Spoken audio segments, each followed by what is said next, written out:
Peggy 16.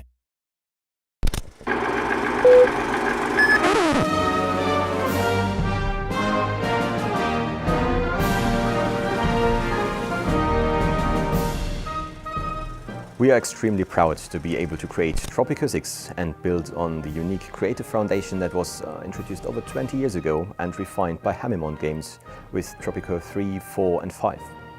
Tropico 5 in particular received significant critical acclaim, and we see it as a great challenge and our duty to improve on that. Greetings from your not yet hostile neighboring nation. For us, everything started with a new engine.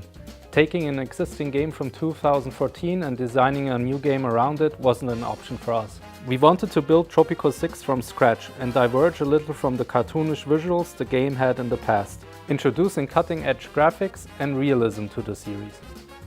We sat together and thought about what makes Tropico great and what might have hindered it in the past. And we tried to include the best parts while improving everything else. That way, the Tropico identity stayed alive, but it looks and plays better than ever before in the series. Going bigger is an obvious choice for a sequel, but we wanted to create something special and not just, say, increasing the size of a single island. The idea of having multiple islands totally makes sense when you look at the setting of the game. In real life, the Caribbean islands are rather small and numerous, rather than being a single landmass. To populate these islands, we've included more than 150 buildings into the game, of which the most commonly used ones have up to 4 different variations.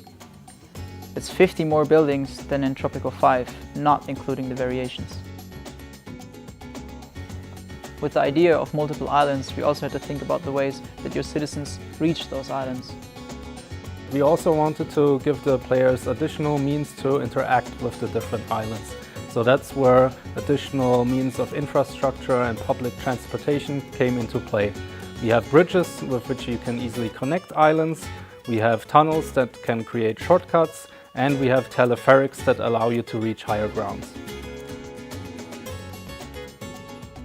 At the heart of El Presidente's island's paradise sits the palace, imposing, regal and beautiful. In Tropico 5 there was the option to build a complete family tree of presidents. But for Tropico 6 we ditched the dynasty system to focus on the one true and only great leader. Rather than introducing offspring that surpasses El Presidente, we try to think of more ways to customize your own avatar and make it more unique. The same is true for the palace, which has customizations ranging from imposing statues to inflatable tubemen. It's all up to you.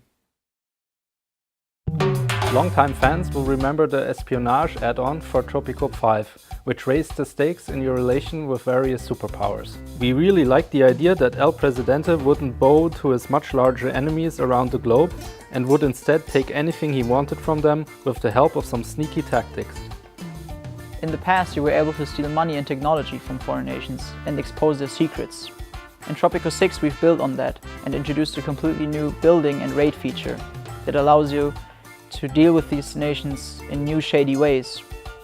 Or you can steal their most iconic landmarks and give your city and yourself a unique bonus. Election speeches were also dropped in Tropico 5, but we decided to bring them back, and again we've added some more variations to the feature. Last seen in Tropico 4, speeches had a significant impact on your citizens. And for Tropico 6 now, we've tweaked that system to offer players more choices for constructing speeches. So it's again all about providing opportunities to the player to rule the way they like.